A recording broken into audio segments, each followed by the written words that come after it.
A paz do Senhor, estamos aqui mais uma vez para falar da palavra de Deus, que é linda e poderosa. Hoje vamos falar no capítulo 42 de Jó e amanhã vamos terminar esse livro maravilhoso que falou muito ao meu coração e eu espero que tenha falado ao seu. Vamos aqui falar em Jó 42, do 1 ao 6, depois vamos falar em Isaías 60, 22 e 1 Tessalonicenses 5, do 16 ao 18. O tema é o mesmo da Bíblia, a última resposta de Jó a Deus. Deus fez todas aquelas perguntas a Jó, das particularidades dos animais, da sabedoria, da grandeza, do poder do Senhor, falando com Jó que ele conhece tudo, que ele vê tudo, que ele pode tudo, que ele sabe tudo. E ali a gente vê como Jó se envergonhou. O que eu quero dizer com isso, irmãos, é que muitas vezes, muitas vezes, se eu e você não entendem uma situação, é melhor a gente não falar muito. É melhor só a gente pedir força ao Senhor para continuar na caminhada. É melhor só a gente orar, louvar, chorar aos pés do Senhor, mas não questionar. Não perguntar por ele, por que isso, por que aquilo, se não existe resposta. Eu amo quando o Senhor disse aos discípulos, lá em João 13, 7, o que eu faço hoje, você só entende amanhã. Seja uma enfermidade, seja uma dificuldade financeira, seja no lar, seja o que for. Só peça força a Deus para vencer os obstáculos. Peça força a Deus para continuar na presença dele sem falar demais. Porque tudo tem um porquê, tudo tem um propósito nas mãos do Senhor. Ele sabe tudo, ele vê tudo, ele pode tudo e ele sabe o porquê permite situações difíceis nas nossas vidas. Porque a pior situação o filho dele passou por mim e por você na cruz do Calvário e não questionou. Ele disse algo muito forte, só disse, por que me abandonaste? Porque diante de todo aquele sofrimento, a presença de Deus ali com ele era tudo. Eu tenho uma crise alérgica e hoje ela está insuportável. Então a presença de Deus é o mais importante na minha e na tua vida. As dificuldades vêm, mas passam. Amém? Então é a última resposta de Jó a Deus. Jó 42, do 1 ao 6. Então respondeu ao Senhor Jó e disse, eu reconheço que para ti nada é impossível, e que nenhum dos teus planos pode ser impedido. Veja que ali ele reconheceu e ele fala de uma forma linda, né? Que teus planos nenhum pode ser impedido, e para ti não há impossível. Os planos de Deus nas nossas vidas não é impedido. As pessoas podem até botar o pé, podem até fofocar da minha e da sua pessoa, muitas vezes com ciúme, mas não sou impedido. Porque o próprio Jó disse, para Deus não há nada impossível. E onde o Senhor chega, Ele faz o que Ele quer. Porque Ele é o soberano da minha vida, da tua e do mundo. Tu me perguntaste como me atrevi a pôr em dúvida a tua sabedoria, visto que sou tão ignorante.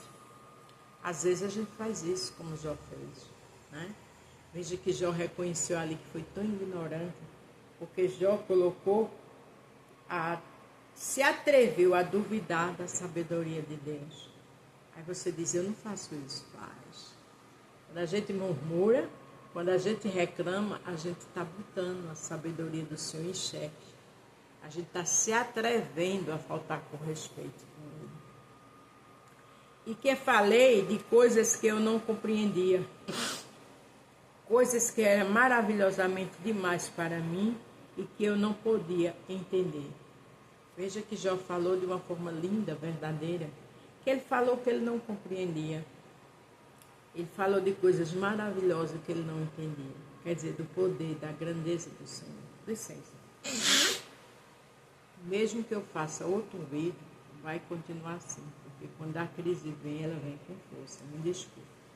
Então, Jó falou que não compreendia. Jó falou aqui que era coisas demais para ele. O que era demais? Era o poder, era a grandeza do Senhor. E que isso aqui sirva de exemplo, de orientação para mim e para você, para a gente vigiar nossas palavras diante do Senhor. Tu me mandaste escutar o que estava dizendo e respondendo a tuas perguntas.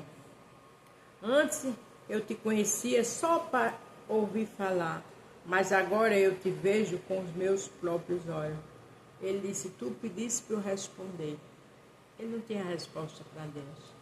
Aí a resposta foi, antes eu te conhecia de ouvir falar, mas agora eu te vejo com os meus próprios olhos. Gente, irmãs e irmãos, isso é um exemplo.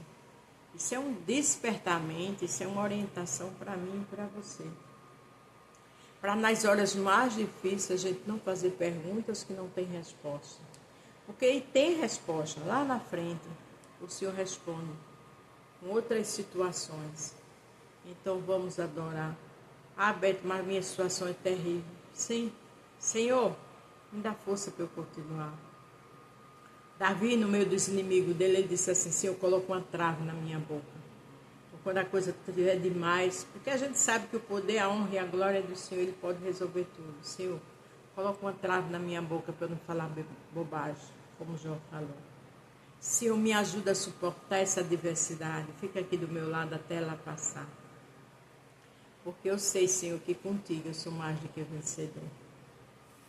Por isso, estou envergonhado de tudo que eu disse. E me arrependo sentado aqui no chão, no monte de cinza. Ele disse a Deus que estava envergonhado de tudo que disse. E que se arrepender ali no monte de cinza sentado. Então, para que isso não aconteça comigo e com você, para que a gente não se arrependa das bobagens que falamos quando estamos em alguma situação, porque amanhã vem bênção, amanhã vem resposta, amanhã vem livramento. E quantas vezes eu e você, no meio de uma dificuldade, a gente não sai mais forte? Não é verdade? A gente sai. Às vezes a pessoa fala de mim, de você, diante de uma situação que ele e ela não sabe. Só sabe eu e você o choro e a dor. Mas Deus está trabalhando. Enquanto está doendo, Ele está cingindo nossos lombos. Quando a gente não deixa Ele. Quando a gente fica ali aos pés dEle. Exaltando e glorificando o nome dEle. Não se preocupe com palavras ao contrário. Não se preocupe com o julgamento de pessoas que não estão na tua pele, não estão no teu lar. O que vale é o que Deus conhece do meu e do teu caráter. Também não sai perdendo tempo falando de ninguém. Isso não é bom, né? Não, eu não sou santa, mas eu não perco meu tempo falando de ninguém. Pode falar de mim o que quiser, porque no tempo o Senhor dá resposta a mim e a todos. Porque Deus é o conhecedor de tudo. Então a gente não deve falar de nada nem de ninguém. Porque cada um é que sabe suas particularidades, suas dificuldades, suas dores. Não é verdade? Às vezes a gente está rindo, brincando, louvando, exaltando o nome do Senhor na igreja, mas no dia a dia Jesus é que sabe. Aqui em Isaías 60, olha que coisa tão linda, fala no verso 22. Este punhado de gente será um povo numeroso. Esta nação tão pequena será mais poderosa de todas. Eu sou o Senhor, e logo no tempo certo farei com que isso aconteça. Ele estava dizendo que aquele punhado de gente, ele ia fazer pessoas numerosas. Então aquilo que está difícil para você, que é pouco, que é pequeno, ele faz de grandioso. Porque o poder dele, a honra e a glória dele. Não se assuste. Porque estava chegando a hora da virada na vida de Jó, de todo o sofrimento. Mas o que eu acho lindo aqui em Isaías 60, verso 22, é na parte C, que diz assim: no tempo certo farei com que isso aconteça. Eu não sei o que você está passando, mas é no tempo certo que o Senhor vai fazer com que aconteça tua bênção, tua vitória. Aquele débito que você não conseguiu pagar ainda, você vai pagar no tempo certo. Aquele sonho tão sonhado vai chegar no tempo certo. Aquela salvação que você ora tanto pela sua família, ou pai, ou esposa, ou filho, vai chegar no tempo certo. Aquela enfermidade do câncer que você está se tratando, está passando tanta dificuldade, outros queridos por outras enfermidades internadas, a vitória, a saúde, vai chegar no tempo certo. Aquela coisa, sabe, que aos seus olhos não tem jeito. Tem. A vitória vai chegar no tempo certo. Porque era necessário que Jó entendesse que o Senhor estava ali do lado dele. Quem criou tudo aquilo foi Satanás, mas o Senhor permitiu para o Senhor mostrar no final a grandeza e o poder dele, que Satanás não tem poder de nada, é um derrotado. Lá em Apocalipse diz que o Senhor tem a chave da morte e do inferno na mão. Nem a chave das tormentas, do pior lá, que é o dele, ele tem a chave. Ele não manda em nada. Para ele tirar a vida de um, o Senhor tem que permitir. Porque esse medo, porque essa ansiedade, essa angústia, tudo vai passar. E a vitória chegará no tempo certo. Para terminar, 1 Tessalonicenses 5, do 16 ao 18. Esteja sempre alegre. É fácil isso? Não. A gente chorando, ficar alegre? Não. Mas a gente se diz ciúme da paz. Porque a Bíblia diz que até a tristeza na presença do Senhor salta de alegria. Você pode estar chorando, eu posso estar chorando. Mas tem uma alegria interna que é a presença do Senhor. Quando a gente está na casa dele, quando a gente tem compromisso com ele, independente do que a gente está passando, tem uma alegria interna.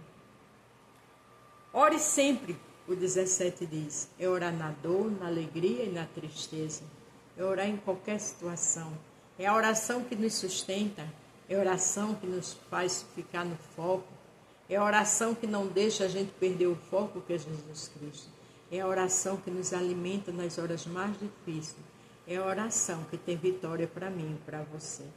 Para terminar, o 18. E seja agradecida a Deus em todas as ocasiões. Isso é o que Deus quer de você, por estar unido com Cristo Jesus. Ele diz na outra minha versão da Bíblia, por tudo das graças, que isso é a vontade de Deus. Então dê graças, minha irmã. Dê graças sem entender, porque Ele está trabalhando. E muitas vezes o maior trabalho é dentro de nós. É um agir interior, para a gente ser um melhor cidadão, para a gente ouvir mais a voz dEle, diante de toda a tempestade, para a gente ter fé e ficar com mais firmeza no Evangelho. Amém? A paz do Senhor, fique todos com Deus e até amanhã.